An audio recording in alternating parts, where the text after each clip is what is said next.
T'as un bébé de 4 mois ou plus qui ne dort que en porte-bébé. Le problème, c'est que tout le monde te fait culpabiliser, qu'on te dit que ça va devenir un bébé qui va dépendre de toi, blablabla. Déjà, j'ai envie de te dire quelque chose, que tu vis, c'est finalement très très fréquent. Et d'ailleurs, les mamans qui vivent ça, dites-le en commentaire. Tu fais absolument rien de mal, peu importe ce que dit ton entourage. Un bébé de 4 mois, ça fait seulement quelques semaines qu'il est sorti du ventre. Et donc, forcément, pendant 9 mois, il a été porté en continu, bercé, contenu et surtout en mouvement.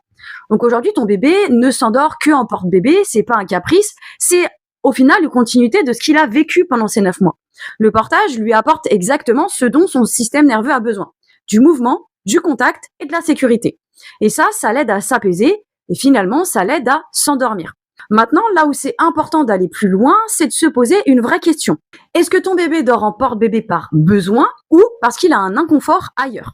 Il y a deux choses importantes à vérifier. D'abord, les tensions corporelles. Certains bébés ont des tensions, notamment après l'accouchement, qui est quand même un traumatisme pour le bébé. Je veux dire, il passe dans un canal minuscule. Donc, faut surtout pas hésiter à aller voir un ostéopathe pédiatrique. Si vous avez des ostéopathes pédiatriques que vous appréciez, mettez-les en commentaire pour aider les autres mamans.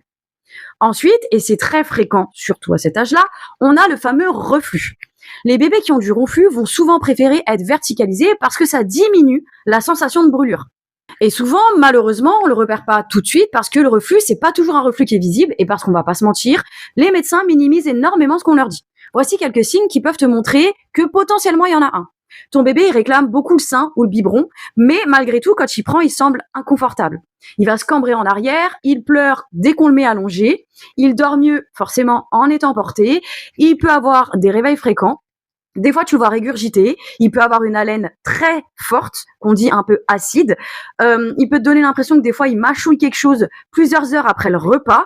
Et il peut des fois carrément bouder le biberon ou le sein parce que finalement, ça lui fait mal. Donc, soit ça le soulage, et du coup, il demande beaucoup, toutes les 30 minutes. Soit au contraire, ça lui fait tellement mal qu'il arrête de s'alimenter.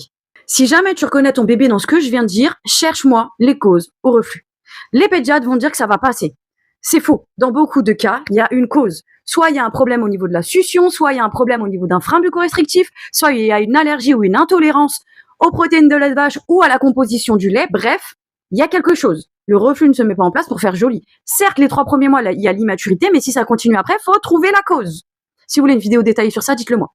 Bien sûr, on va voir le médecin pour qu'il te prescrive quelque chose qui va soulager le bébé.